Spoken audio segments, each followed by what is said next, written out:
नमस्कार, जय महाराष्ट्र. राज्याच्या राजकारणातली एक महत्त्वाची बातमी समोर येत आहे. शरद पवार गटात करणार 5 बडे नेते पक्षप्रवेश. विधानसभा निवडणुकीच्या पार्श्वभूमीवर शरद पवारांची मोठी राजकीय खेळी. काय आहे सविस्तर बातमी आपण पाहू.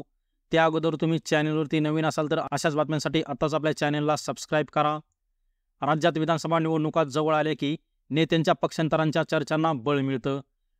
निवडणुकीत ज्या पक्षाला जास्त जागा मिळण्याची आणि सत्तेत येण्याची चिन्ह दिसतात त्याच पक्षांमध्ये नेत्यांची इन्कमिंग वाढायला सुरुवात होते. 2014मध्येही असंच इन्कमिंग भाजपमध्ये झालं होतं, परंतु 2024मध्ये हीच परिस्थिती शरद पवार गटात होताना दिसत आहे. विधानसभा निवडणुकीपूर्वी महायुतीतले व इतर पक्षातले सुद्धा अनेक बडे नेते शरद पवार गटात जाण्याच्या तयारीत आहेत. महायुतीतले आणि राज्यातले अनेक बडे नेते शरद पवार गटात जाण्याच्या आणि तुतारी हातात घेण्याच्या चर्चा होत आहेत. तर कोणते आहेत ते नेते आपण पाहू.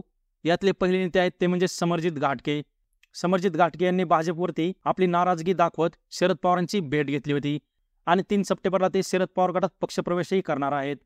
आणि दुसऱ्या नंबरचे नेते आहेत ते म्हणजे हर्षवर्धन पाटील. इंदापूर महायुतीतील जागा वाटपाबाबत अंतर्गत वादामुळे तेही नाराज आहेत आणि गेल्याच आठवड्यात त्यांनी शरद पवारांची भेट घेत बंद दाराआड चर्चाही केली होती. त्यामुळे हर्षवर्धन पाटील ही शरद पवार गटात पक्षप्रवेश करतील याची जोरदार चर्चा आहे. आणि तिसरे नेते आहेत ते म्हणजे मदन भोसले.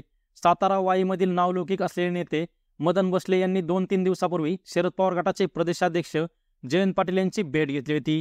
यावेळी यश भोसले यांनी वाई विधानसभा मधून लढण्याची शरद पवारांजवळ इच्छाही व्यक्त केली होती. त्यामुळे मदन भोसले आणि यश भोसले हे शरद पवार गटात पक्षप्रवेश करण्याची शक्यता आहे. आणि चौथे नेते आहेत ते म्हणजे बबनराव शिंदे. यांनीही मागच्या काही दिवसातच पुण्यात मोदी बागेत शरद पवारांची गुप्त भेट घेतली होती. त्यामुळे बबनराव शिंदे ही आपल्या मुलाच्या तिकिटासाठी शरद पवार गटात जातील असेही बोललं जात आहे. आणि 5वे नेते आहेत ते म्हणजे विवेक कोल्हे. अहमदनगरच्या कोपरगावातील राजकीय नेते विवेक कोल्हे यांनी शरद पवारांची भेट घेतली. एवढेच नाही तर शरद पवारांनी स्वतः विवेक कोल्हे यांना हाक मारून आपल्या गाडीत बसवून घेतलं. त्यामुळे विवेक कोल्हे ही भाजपला मोठा धक्का देण्याच्या तयारीत आहेत. त्यामुळे हे 5 बडे नेते शरद पवार गटात पक्षप्रवेश करणार असल्याचे बोलले जात आहे. आणि असंही बोललं जात आहे की येणाऱ्या काही दिवसात प्रत्येक आठवड्याला 2 पक्षप्रवेश हे शरद पवार गटात होणार आहेत. त्यामुळे विधानसभा निवडणूक जवळ येताच शरद पवारांनी मोठी राजकीय खेळी खेळल्याचं बोललं जात आहे.